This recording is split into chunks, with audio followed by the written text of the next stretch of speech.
Olá, eu sou a Karine Eu sou a Isabela. e nós somos estudantes de graduação em Letras Tradução no FMG. E hoje nós falaremos sobre a tradução do luto na literatura infanto-juvenil. O título da nossa pesquisa é A Criança e o Luto em Livros Ilustrados, Experiências de Tradução, realizada com a orientação das professoras Célia Magalhães e Norma Fonseca. Não é raro observar em ambientes como o da escola tentando proteger as crianças de temas considerados trágicos, trazendo para a leitura, em vez disso, apenas obras lúdicas ou produzidas pela cultura de massa. No entanto, a literatura e a linguagem poética devem estar presentes na formação da criança não apenas como elemento lúdico.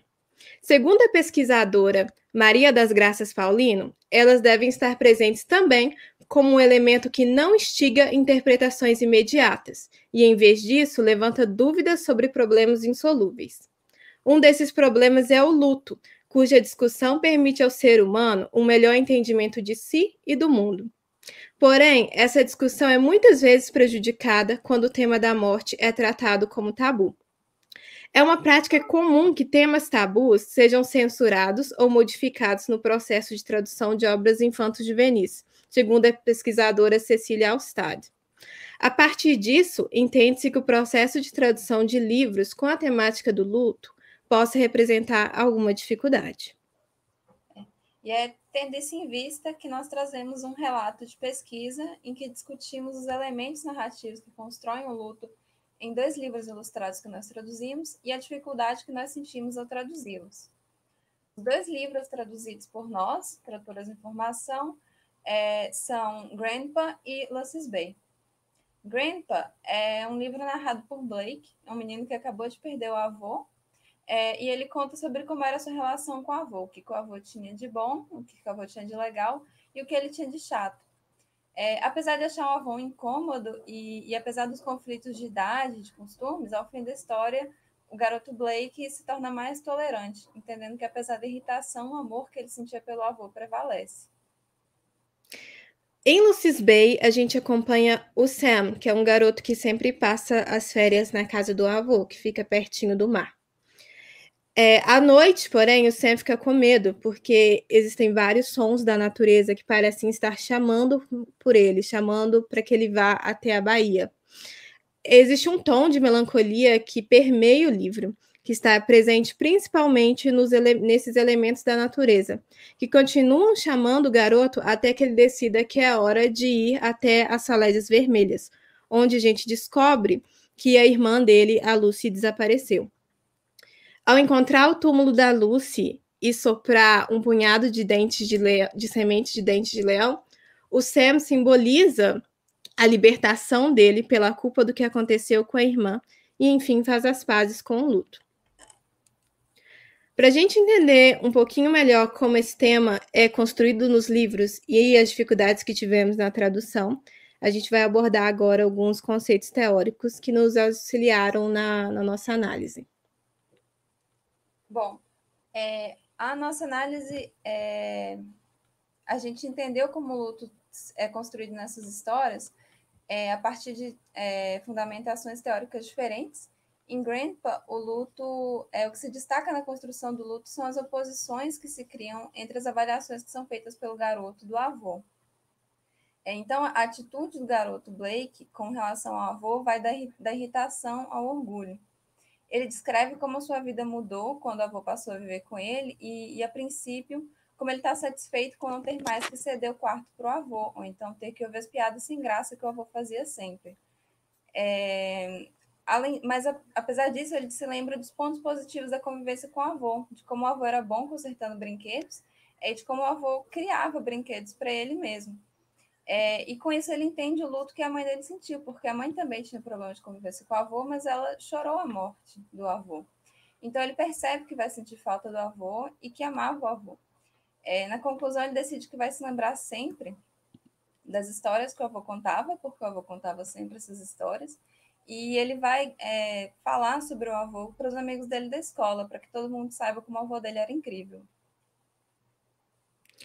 Bom, em Lucy's Bay, o luto é manifestado de uma maneira muito sutil, principalmente através desses elementos de ambientação. Então, plantas, animais, acidentes geográficos e até o vento carregam descrições relacionadas à tristeza, descrições muito humanas. Então, eles fazem barulhos que remetem a emoções humanas. Eles gemem, choram, sussurram. Essas manifestações, elas acontecem principalmente durante a noite, o que leva o Sam a ficar com medo da escuridão. E essa escuridão, ela é análoga ao luto. Quando o Sam, enfim, se sente pronto para encarar o que aconteceu com a Lucy, ele vai até a baía durante o dia, simbolizando a saída da zona sombria do luto para entrar nesse processo de aceitação. Então, nas duas histórias, são processos distintos. Em Grandpa, o garoto se torna mais tolerante, entendendo que apesar da irritação, o amor prevalece. Já em Lucy's Bay, ao final da jornada até a Bahia, Sam se liberta da culpa pelo destino da irmã. Então, são dois processos distintos com relação ao luto, mas nos dois, as duas crianças chegam ao entendimento do luto com mais leveza, aprendendo a lidar com os plurais sentimentos que permeiam esse tema. Para a tradução, a gente teve auxílio de alguns conceitos teóricos para entender como o luto era construído nas histórias. Um desses conceitos é o da valoração. A valoração é um sistema de significados que lida com as avaliações feitas no discurso. Assim, por meio desse arcabouço teórico, nós analisamos a forma pela qual os participantes se posicionam no discurso. O subsistema de atitude se refere a avaliações relacionadas a sentimentos pessoais, a estética das coisas e a ética dos comportamentos, respectivamente o afeto, a apreciação e o julgamento, seriam tipos de atitude. Essas avaliações, essas atitudes, podem ser realizadas no discurso de forma explícita, por meio de uma palavra ou item lexical, ou de forma implícita, com mais de uma palavra, que é entendida por meio do contexto. Além disso, os sentimentos expressos nas atitudes podem ser atenuados ou intensificados por meio dos recursos de gradação. Bom, o conceito teórico que eu utilizei para analisar foi o da ambientação, segundo a definição da Gancho, que define esse conceito como o espaço carregado de características socioeconômicas, morais, psicológicas, em que vivem os personagens. Esse conceito tem vários subconceitos, mas o que eu utilizei aqui é uma dessas funções, que é a de ser a projeção dos conflitos vividos pelos personagens. Então, partindo para as dificuldades que a gente teve na tradução, mais especificamente a como o luto era construído nas histórias, como essa dificuldade implicou na tradução, como o luto implicou dificuldade na tradução. Então, na tradução de Grandpa, a maior dificuldade foi traduzir justamente os sentimentos de amor, irritação e tolerância, que são construídos pelas avaliações que o garoto fazia do avô e das coisas que o avô fazia. No primeiro exemplo, a maior dificuldade foi manter o tom irônico do pai com o avô na fala Good for you, old timer, que eu traduzi para muito legal das antigas, sem escolher uma opção de tradução que seria muito desrespeitosa, porque então graduaria para mais, ou seja, intensificaria essa atitude do pai. Já no segundo exemplo, apesar do garoto trazer qualidades negativas do avô nos julgamentos pain in the neck, que eu traduzi para não largava do meu pé, e boring, que eu traduzi para chato, a tolerância com sometimes, às vezes, que atenua essa avaliação. Além disso, a oração final, but he could have had my room forever, que eu traduzi para mas ele poderia ficar com meu quarto para sempre, que tem afeto, mostra que o garoto supera a barreira das idades e entende melhor seus próprios sentimentos. A dificuldade da tradução, então, foi manter toda essa nuance de sentimentos que existe na história.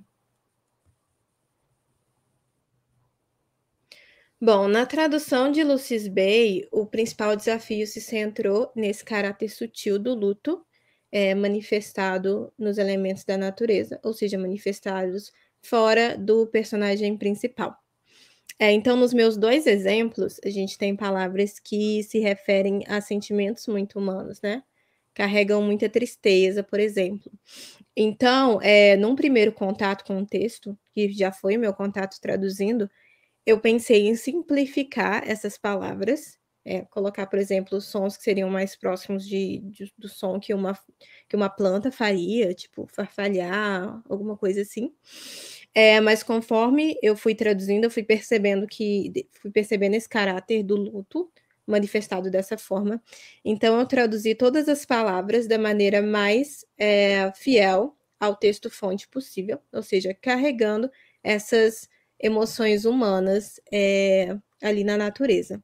Então eu mantive, né, sight and whispered, ficou como suspiravam e sussurravam.